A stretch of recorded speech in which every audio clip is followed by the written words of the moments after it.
BP जी Ramji act 2025,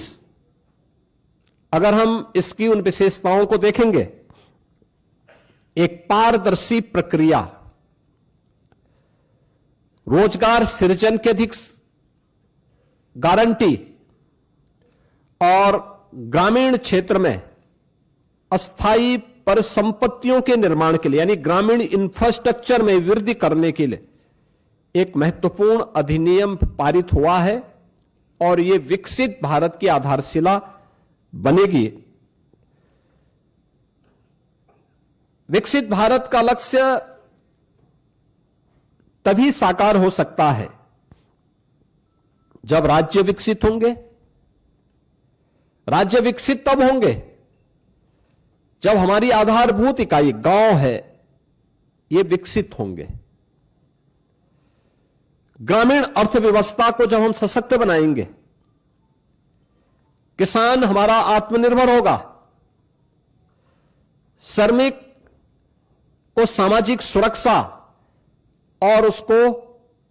सम्मान सुनिश्चित होगा, तब विकसित भारत की संकल्पना आगे बढ़ेगी। और उसी विकसित भारत की संकल्पना को आगे बढ़ाने के लिए उठाया गया एक महत्वपूर्ण क्रांतिकारी कदम है। मैं इसका स्वागत करता हूं और आदरणीय प्रधानमंत्री जी के प्रति उत्तर प्रदेश वासियों की ओर से हृदय से आभार भी व्यक्त करता हूं। मित्रों,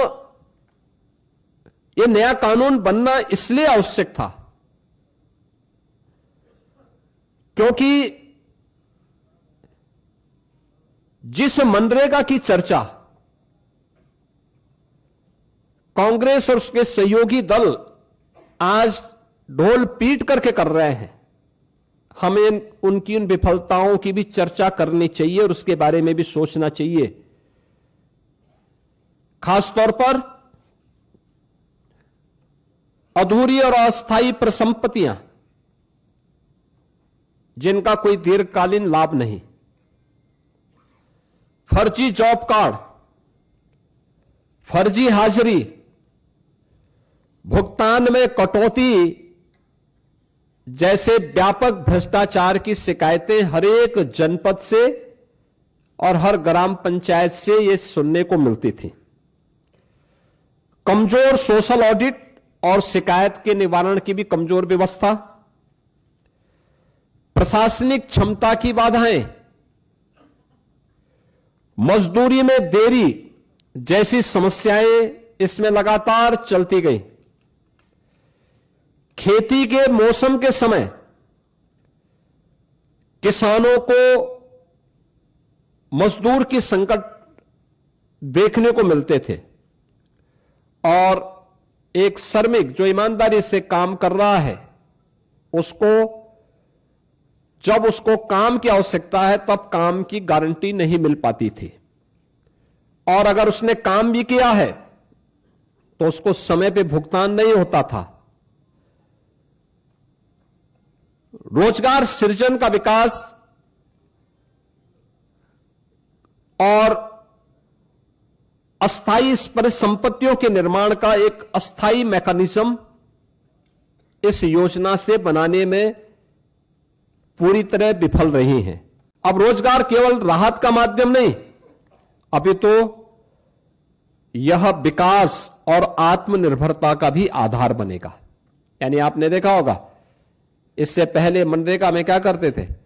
सब रोजगार सृजन करना, एक बार गड्ढा खोदो फिर उसको पाट डालो। अब ये नहीं, अब कोई भी रोजगार होगा तो अस्थायी संपत्ति के निर्माण को लेकर के होगा, अस्थायी संपत्ति उसके माध्यम से बननी है। और विकसित भारत 2047 के विजन के अनुरूप ग्रामीण भारत अब राष्ट्र निर्माण पर और अधिक सक्रिय भूमिका का निर्वहन इसके माध्यम से कर पाएगा। मित्रों, विकसित भारत जी राम जी की इस अधिनियम को पारित करने के लिए मैं आदरणीय प्रधानमंत्री जी का, केंद्रीय ग्रामीण विकास मंत्री माननीय शिवराज सिंह चौहान जी का, पूरे केंद्रीय कैबिनेट का हृदय से मैं आभार व्यक्त करता हूं और मैं इसलिए भी धन्यवाद देना चाहूंगा कि उत्तर प्रदेश जैसे राज्य को इससे काफी लाभ होगा और उत्तर प्रदेश सरकार इस कानून को पूर्ण संवेदनशीलता के साथ, पारदर्शी तरीके और प्रभावशालिता के साथ उत्तर प्रदेश में हम लागू करके रोजगार की एक नई गारंटी के साथ प्रदेश के अंदर हम लागू करेंगे। हमारा स्पष्ट लक्ष्य है हर पात्र को समय पर काम, हर गांव में टिकाऊ परिसंपत्तियां और हर श्रमिक के जीवन में सम्मान, सुरक्षा और खुशहाली हर हाल में प्राप्त होनी चाहिए। और आदरणीय प्रधानमंत्री जी के इस विजन के अनुरूप हम उत्तर प्रदेश के अंदर इसे प्रभावी ढंग से लागू करेंगे। और मैं फिर इस बात को कह सकता हूं कि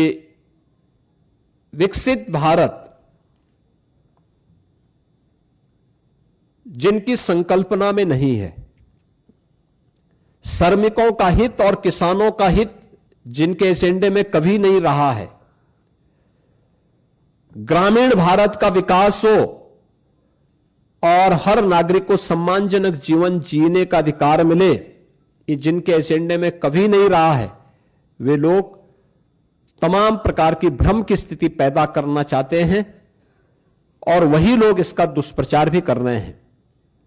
विकसित भारत जी राम जी का यह अधिनियम भारत के श्रमिकों के लिए, भारत के किसानों के लिए, भारत के ग्रामीण भारत के विकास के लिए एक मील का पत्थर साबित होगा और उत्तर प्रदेश सरकार इस अधिनियम का समर्थन करती है और इसको पूरी प्रभावी तरीके से लागू करने के लिए अपनी प्रतिबद्धता को दोहराती है। अभी हाल ही में संसद के शीतकालीन सत्र में आदरणीय प्रधानमंत्री जी ने विकसित भारत की संकल्पना को आगे बढ़ाने के लिए देश की आधारभूत इकाई ग्रामीण क्षेत्र में अस्थायी इंफ्रास्ट्रक्चर और रोजगार सृजन के लिए जो महत्वपूर्ण कदम उठाए हैं, वह एक नए अधिनियम के रूप में, जिसमें विकसित भारत गारंटी फॉर रोजगार एवं आजीविका मिशन ग्रामीण एक्ट 2025